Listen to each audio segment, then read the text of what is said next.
आदम अलैहिस्सलाम के कई सालों बाद जब लोग अल्लाह को भूल चुके थे और बुतों की इबादत करने लगे थे, इन्हीं में से एक आदमी जो इन सब कामों से बहुत नफरत करता था, वो आसमान को देखता और सोचता कि इन सब को बनाने वाला कोई तो है, लेकिन वो इन बुतों में से तो बिल्कुल भी नहीं है। उसने अपनी इस सोच को अपने दोस्तों के साथ शेयर किया और इस तरह 7 लोगों ने उसकी बात मान ली। कुछ टाइम बाद इन लोगों की तादाद 70 हो गई, फिर 70 से 700 हो गई और 700 से 1000। एक दिन इस आदमी ने अपने साथियों में से 100 नेक बंदे अलग किए और फिर इन 100 में से 70 नेक बंदों को अलग किया। फिर इन 70 में से 7 नेक बंदों को अलग किया और फिर सबसे कहा कि हम 7 लोग जमीन पर हाथ रखकर खुदा से दुआ करेंगे कि वो कोई निशानी दे, और बाकी सब लोग आमीन कहेंगे। लेकिन ऐसा करने से कुछ भी नहीं हुआ। फिर उन्होंने कहा कि अब हम आसमान की तरफ हाथ उठाकर दुआ करेंगे। जब उन्होंने ऐसा किया तभी अल्लाह ने इस आदमी पर वही नाजिल की और उसे नबी बना दिया।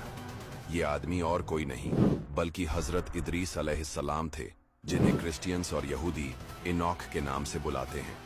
यही वो नबी हैं जिन्होंने सबसे पहले कलम से लिखना, कपड़े सीना और एस्ट्रोनॉमी यानी सितारों का इल्म सिखाया। कुछ लोग कहते हैं कि इससे पहले लोग दरख्तों के पत्ते कपड़ों की तरह पहनते थे। इसके बाद इदरीस अलैहिस्सलाम लोगों को अल्लाह का पैगाम देने लगे, लेकिन उस कौम का बादशाह बहुत जालिम था। एक दिन वो सैर के लिए निकला और रास्ते में उसने एक बहुत ही खूबसूरत जमीन देखी। ये जमीन एक ऐसे आदमी की थी जो बुतों की इबादत छोड़कर मुसलमान बना था। बादशाह को जमीन बहुत पसंद आई। उसने अपने नौकरों से बोला कि इस जमीन के मालिक को बुला कर लाओ। जब वो आया तो बादशाह ने उसे कहा कि ये जमीन मुझे दे दो, लेकिन उस आदमी ने कहा कि मेरे बीवी बच्चे इसी जमीन से कमा कर खाते हैं, मैं ये तुम्हें नहीं दे सकता। ये सुनकर बादशाह को बहुत गुस्सा आया और वो वापस अपने महल चला गया। महल पहुंचकर उसने अपनी बीवी को बुलाया, जो अजारिका नाम के कबीले से थी, और बादशाह उसे बहुत प्यार करता था। बादशाह ने उसे सब कुछ बताया और कहा कि मैं इस आदमी को कत्ल करना चाहता हूं, लेकिन अगर मैंने ऐसा किया तो सारी अवाम मेरे खिलाफ हो जाएगी।